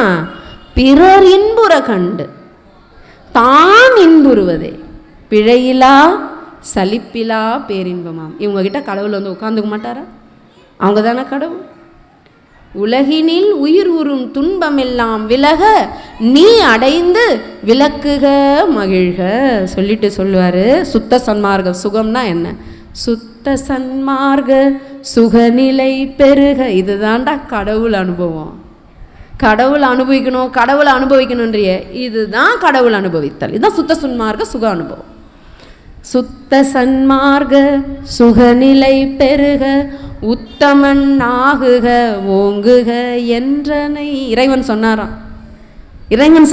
ஓங்குக என்றனை. நீ சொன்னியப்பா என்கிட்ட வந்து சுத்த சன்மார்க்க சுகநிலை பெருக உத்தமன் ஆகுக ஓங்குக என்றனை. போற்றினின் பேரருள் போற்றினின் பெருஞ்சீர் ஆற்றலின் ஓங்கிய அருட்பெரும் ஜோதி அருட்பெருஞ்சோதி அருட்பெருஞ்சோதி அருட்பெருஞ்சோதி அருட்பெருஞ்சோதி.